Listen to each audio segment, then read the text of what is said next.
also I will make sure that I can share my top.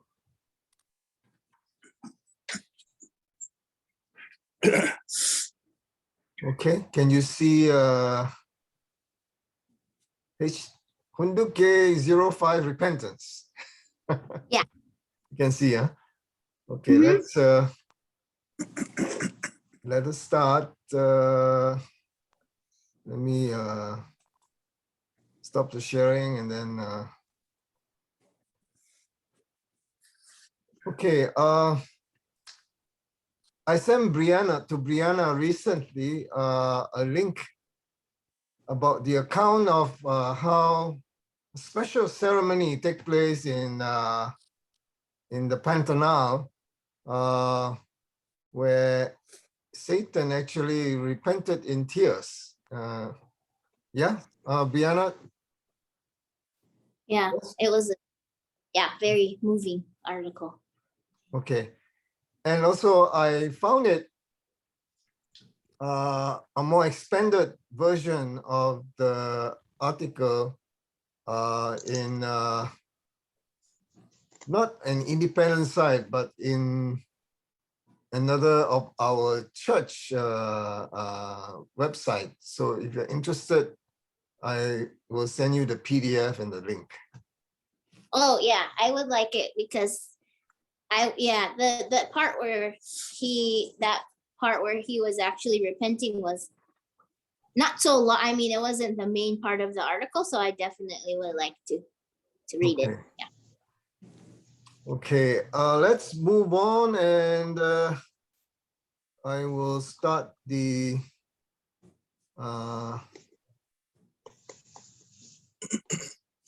this session on the repentance. And this first part of the session is basically, I hope you can look at it and see how it can be used for new guests as a curriculum for online community, okay? So Unification Church purpose is clearly stated here. Why has the Unification Church appeared in this world? It is to show the way of repentance. We need to show people how to repent for their sins. So that's the very purpose of True Parents establishing HSA UWC, Holy Spirit Association for the Unification of World Christianity, in 1954. Basically is to restore the Christian foundation that has gone, gone in a way that is different from God's will. So we are supposed to be members who should show Christians how to repent for their sins. So repentance of sin is a very, very important way for us to come back into the realm of God's heart, okay?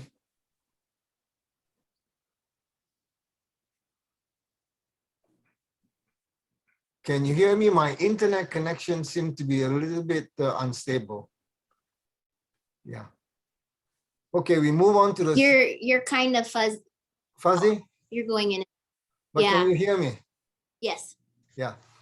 So please allow us to comfort you with a sincerity that wells up from our true hearts, and permit that our hearts may be moved at this time, so that we can bow down our heads with modesty when we face you. When we face you, Father. Please raise within our hearts a sincere feeling so we can repent of our past, feel our way through the reality of our present, and revere your sacred grace. Furthermore, please take dominion over the feeling, that feeling in our hearts. So it's very important to take dominion over this feeling in our heart. So if we don't repent, if we don't really feel sorry to Heavenly Parent every day. Can you hear me? Yeah.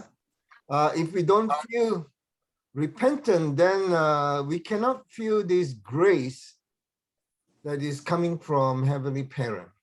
Okay. So tremendous importance in this process where we can repent. Very sadly, most of us always think that repentance is something we do when we first joined, when we became a member, when we accepted divine principle, accepted, and after which we don't feel the need to repent, and because we don't feel the need to repent, then our fallen nature takes control of our life, our mind, our heart. That's the very sad thing. That is, you could say, what saddened Heavenly Parent most, because we are not able to repent.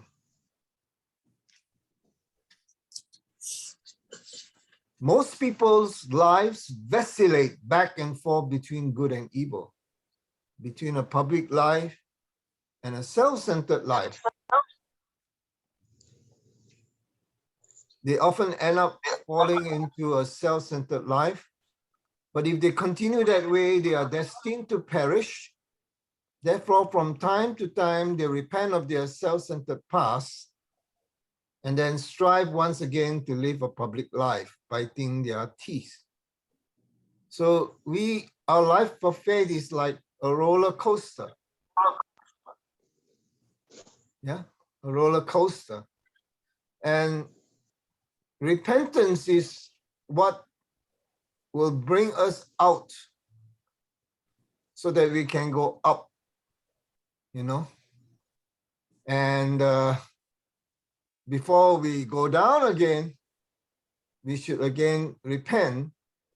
And so not only will, if we lead a life of repentance, we'll be progressively growing in relationship with God, and less and less relationship with our fallen nature and with Satan. Okay. So it's very important to understand that when we pray, when we have time to reflect, it's always the starting point is how I can ask God's forgiveness, how I can repent. Okay. And if we have that kind of heart, we will shed tears of repentance. Okay. Shedding tears of repentance is a very cleansing process. We feel that we are cleaning our heart out. Okay. Our fallen nature, we can shed our fallen nature through this process of repentance, this process of asking for God's forgiveness.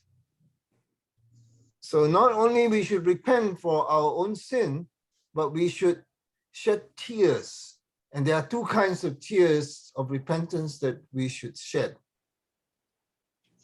The first kind of tears we should shed is for our own forgiveness. And the second kind of tears we should shed is to save others and bring them to repentance. That means we are representing our ancestors. And can we shed tears for our spouse on behalf of our spouse? Can we shed tears of repentance for our children, for their faults, for their sins? So that is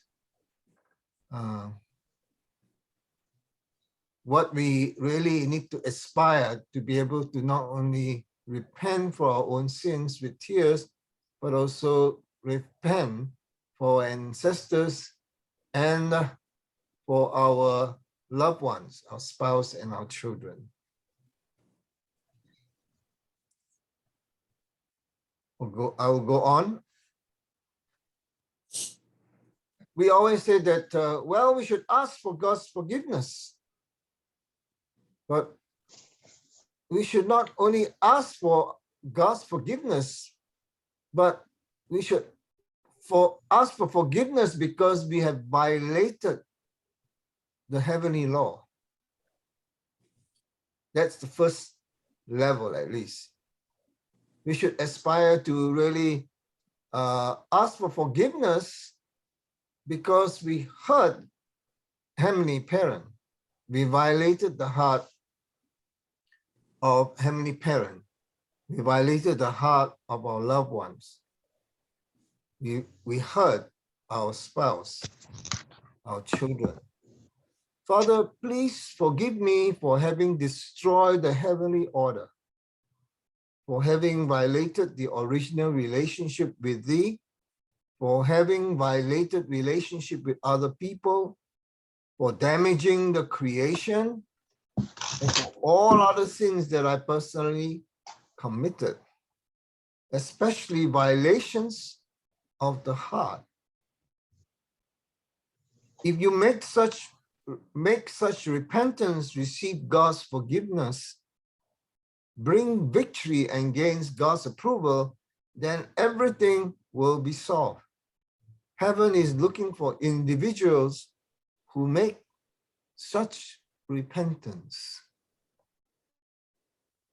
So you can see that repentance is not just asking for God's forgiveness, but we should feel that we have violated heavenly order. We have violated God's heart. We cause hurt and pain to God, and we cause hurt and pain to our loved ones. Imagine if we cannot repent, it means that we must be causing so much pain to God. Okay? So it's very important to understand that actually we are not independent being. We are very connected to Heavenly Parent. We may not feel Heavenly Parent's presence in our heart all the time, but actually Heavenly Parent is feeling so sad and so pain and going through suffering because we refuse to repent. We refuse to take responsibility by going through the process of repentance, asking God's forgiveness. Okay.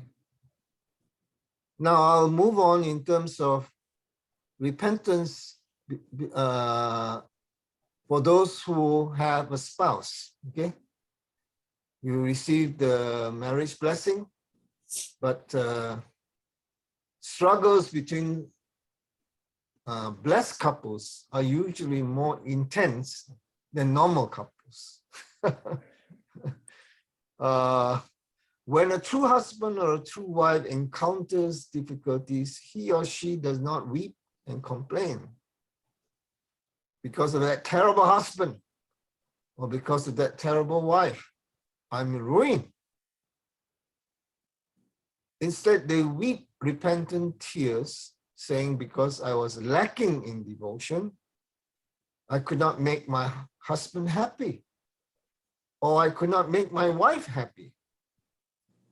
The husband and wife who live together in this manner are true husband and true wife. So we should shed repentant tears because we lack devotion.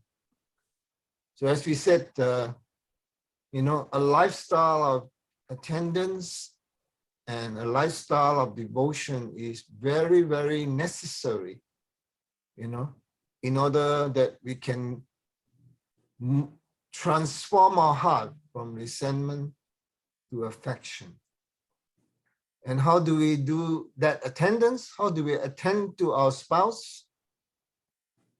We can feel repentant tears on behalf of my spouse.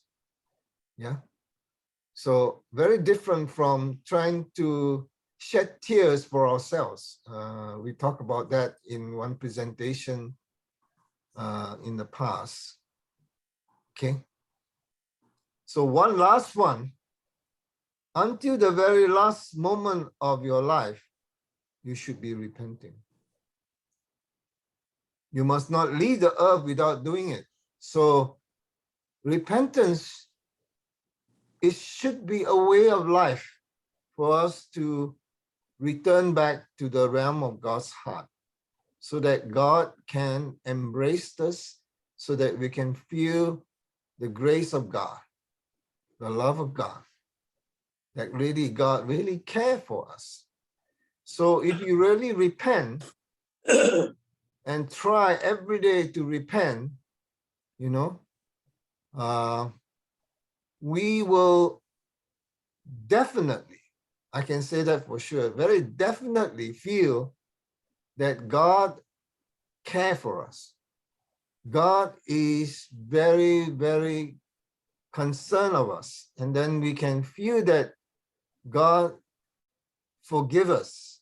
This forgiveness of God's, feeling God's forgiveness is the most liberating feeling you can feel. Okay? All accusation will disappear at that moment when you feel God forgive you. Even God is liberated because God can forgive us because we repent. So repentance is so important in our life of faith. And in morning devotion, Dr. Young even mentioned that repentance is actually the process for which our blood lineage can be changed. Yeah, because when we can repent, Satan will relinquish his power and control over us. Very, very important to understand that. So repentance is not, we're not trying to wait. We shouldn't be waiting for other people to repent and apologize to you. Usually that what happens between husband and wife. You're waiting for your wife to say she's sorry.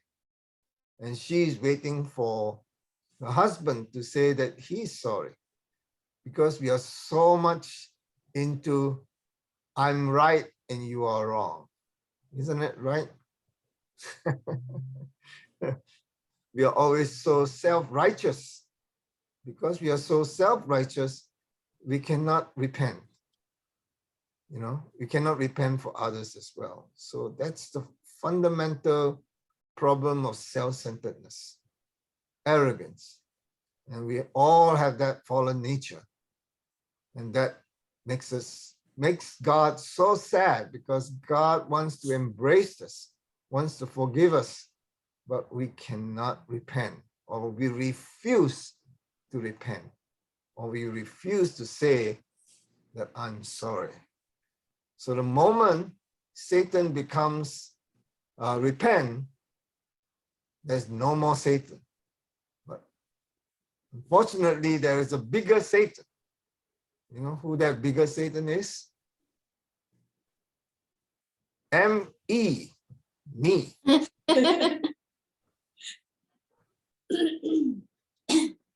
Thank you very much. So it's open for comments and Q&A. Very short and sharp, right?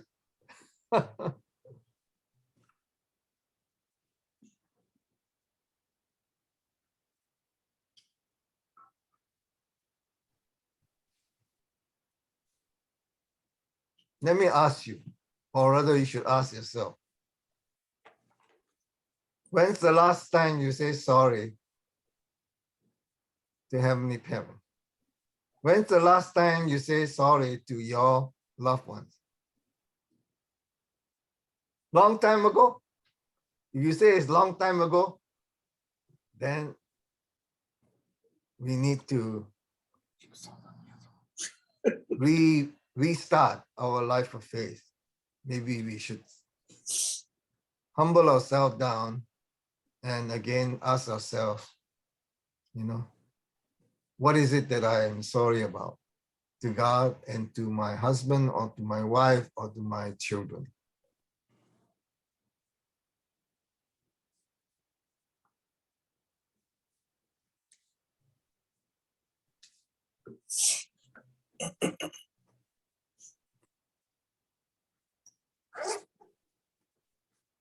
I know it's a very difficult topic, so if you have no comment, I can understand.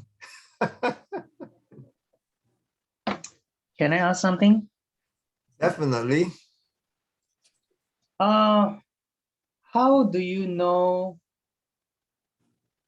that your repentance is not feeling sorry for yourself and is truly for others?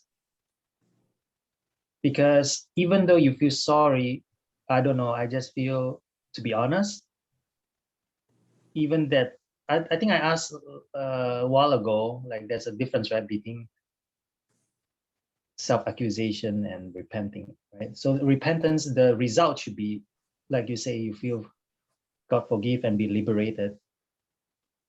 But I think many times probably like, it's not really repentance, it's more like, I'm sorry, but then you self-accuse and then you feel guilt-ridden more than actually like, It's a good question. like liberated, like, I mean, that's, yeah. Well, I started the series by talking about the original expression of the heart. The reason is because the original expression of the heart is the very way to distinguish how you're not just sorry about yourself and then become more and more arrogant, angry, hateful, and more resentful. So if you can feel the sense of shame,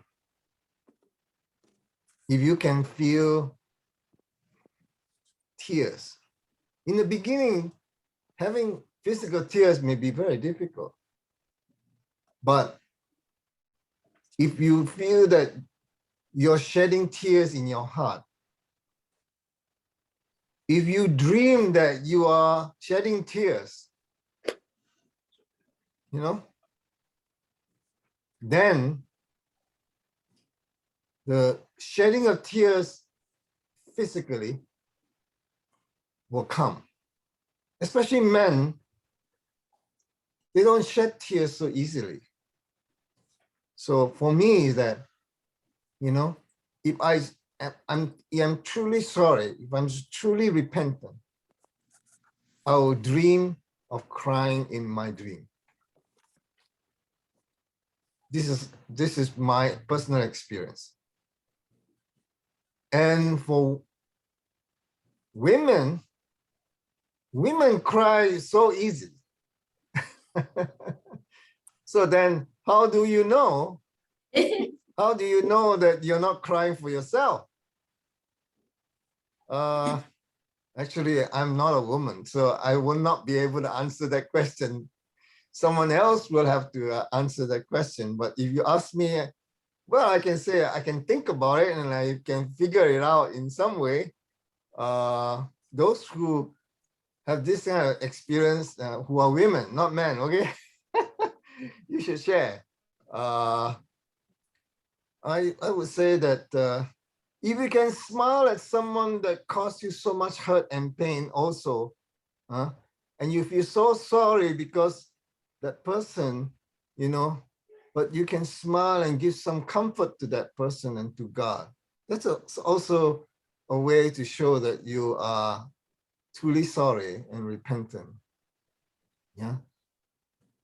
So about that question about women crying, how sincere do you know that you're not crying for yourself, not being sorry for yourself? I let women answer that question. But did I answer your question, Bastam? I hope I did.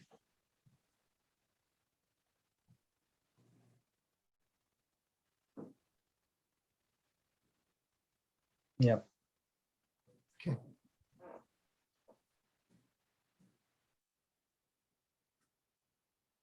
Brianna, before you go, any question?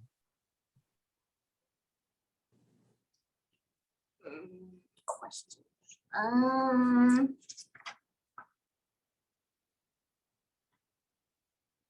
No question. Comments? Just yeah, I felt. I just a comment was I felt I'm not doing this, so I need to do this. That's it.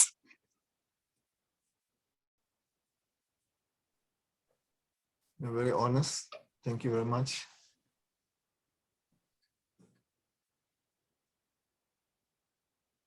I'm sorry the internet connection here is not so great this morning.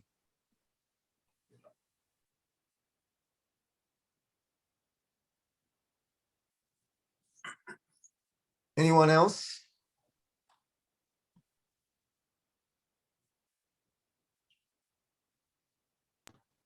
I have a question.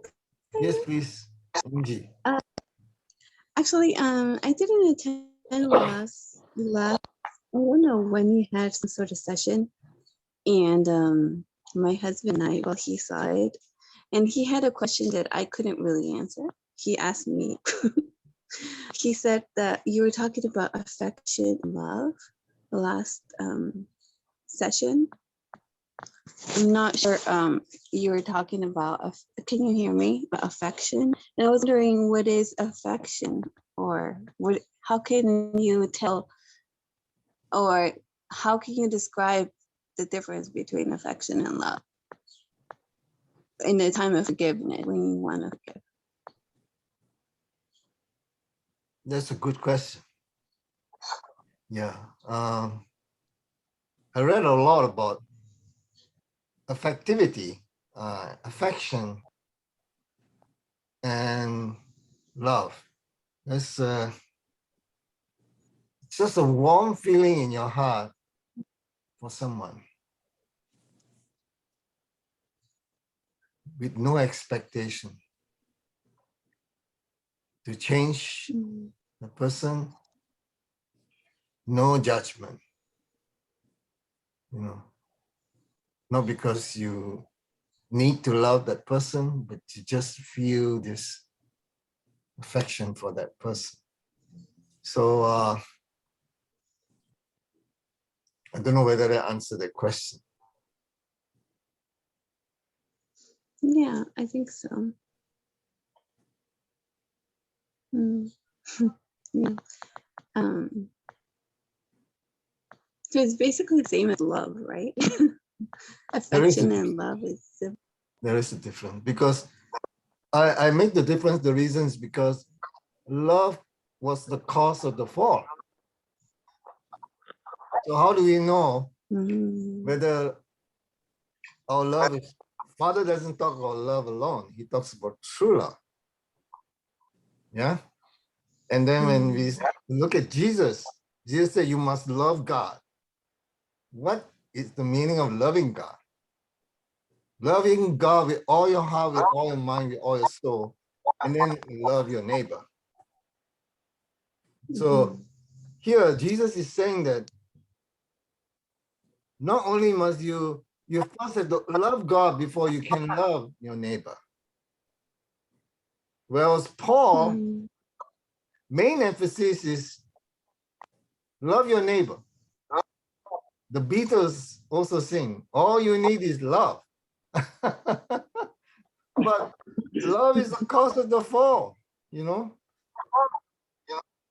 So what is true love and what is self-centered love? We have to clearly distinguish. That's why we talk about transformation of heart from resentment to affection to true love. Mm. Does that answer that question? Got it.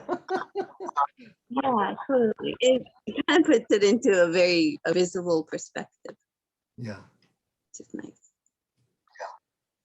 I met one. And Yeah. can send you the other links to the past ones so you can watch them.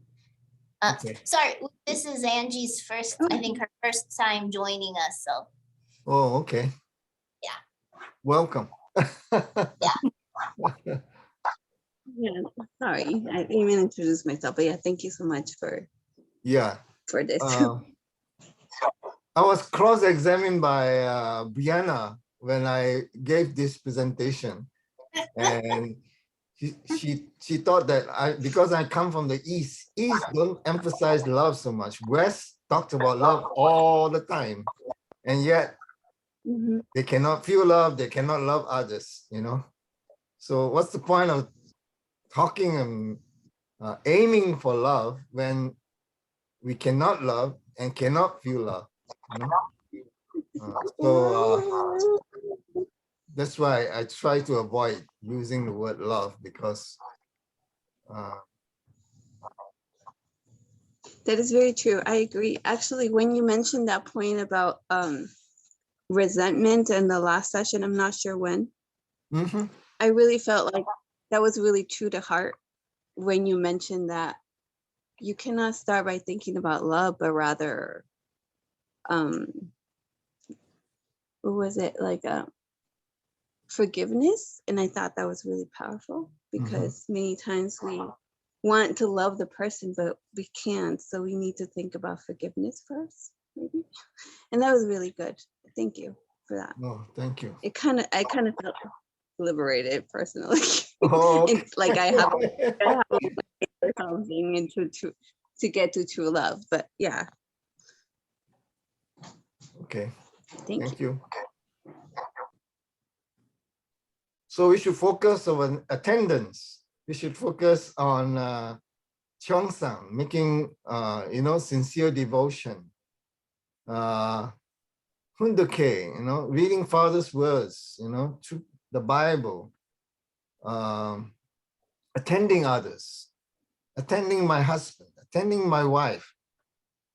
The word is attending, not just serve, okay? Attending, knowing, having the sensibility for that person's needs and heart,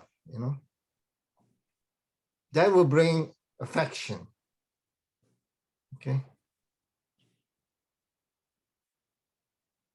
And then all anger and hatred, resentment will kind of disappear in our life more and more.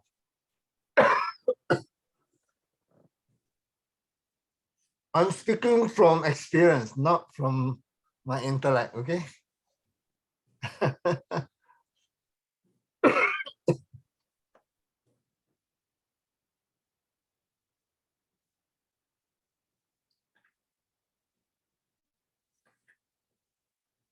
Anyone here literature major?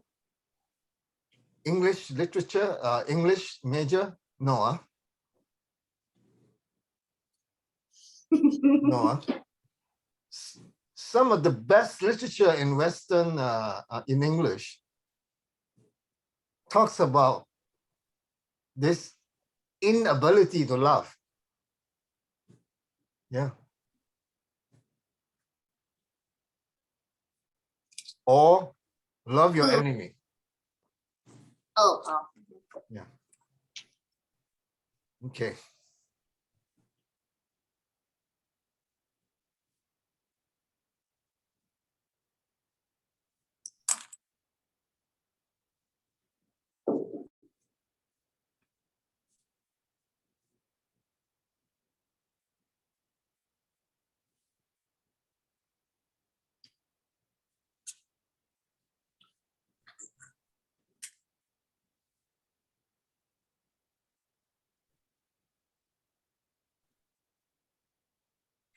I remember that while attending morning devotion,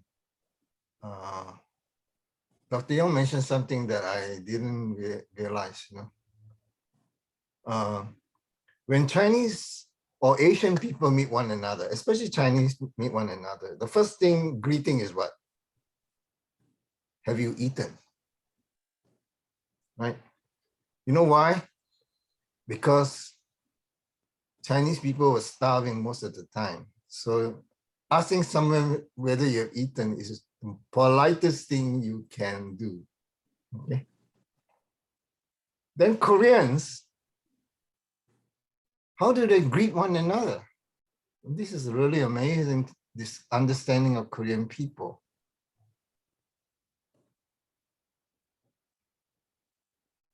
Oh, you're still alive.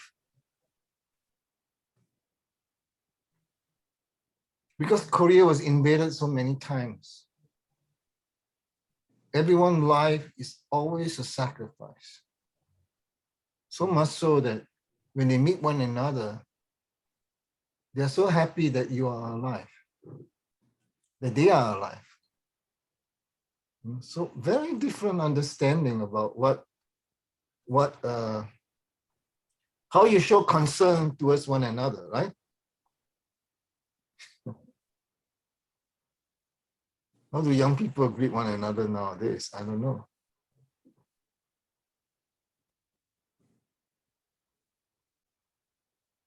Nowadays, people don't greet one another anymore. Is it true? Maybe I'm prejudiced. Huh? Who don't greet one another?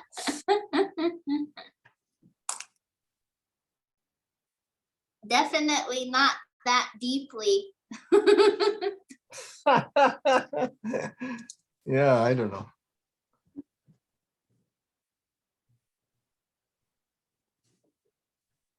And the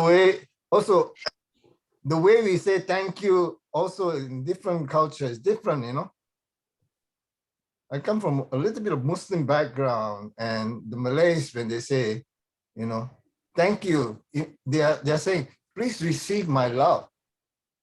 That's thank you in Bahasa Malaysia. Please receive my love, I don't know about other cultures, but saying I'm sorry and saying thank you, those are the most precious words that husband and wife can say to one another that they don't say. They don't say I'm sorry. They don't say thank you. So they take it for granted. And once you take for granted,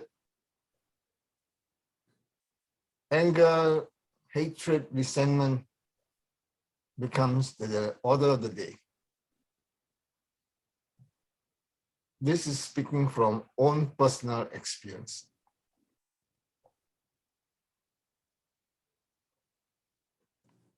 So I try in the morning, I try to give my wife a hug on the right and a hug on the left.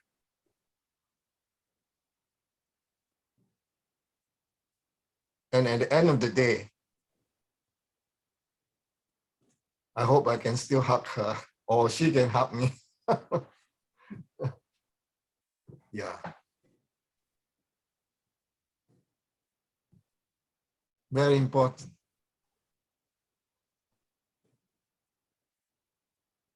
I'm so sorry. Even you can't say in your words nowadays, we have what we call smartphone. We can text. I'm sorry. Yeah. Then you don't have to listen to the response, no emotional response. Because you said you're sorry. You're so afraid the other person may not accept your apology, may become more angry. So you don't want to say, I'm sorry, But you have a smartphone nowadays. I'm sorry. Thank you. If you do that every day, affection will come into your couple's life. I guarantee you.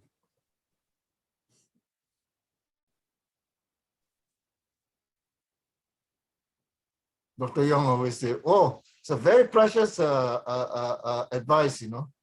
Precious inside. You have to donate. But it's a very simple thing, you know, but it's so difficult to do, right? So difficult because we are so much into resentment. So you want to be victorious over resentment? Very simple, but very hard to do. Make a condition. Say you're sorry. Say thank you. I guarantee you, after 40 days, your resentment will reduce by half, if not more.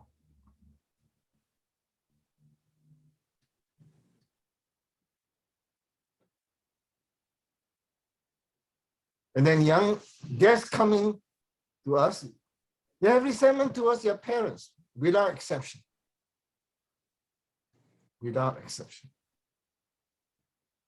Help them to resolve this resentment. Same formula, you know. I'm sorry. Thank you.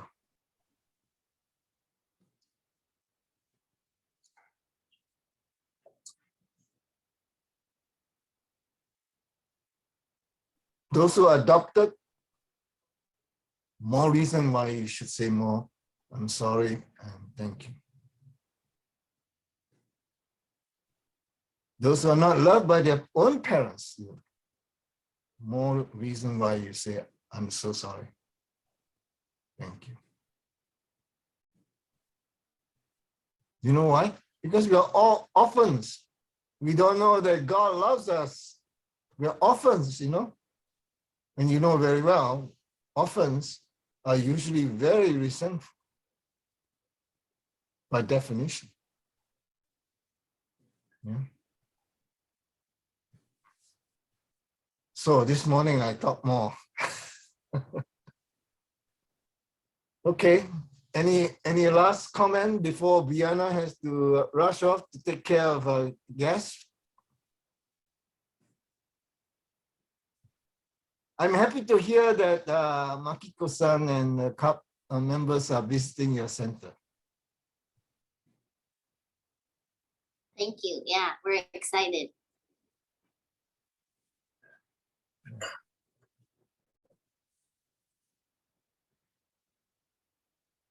Okay,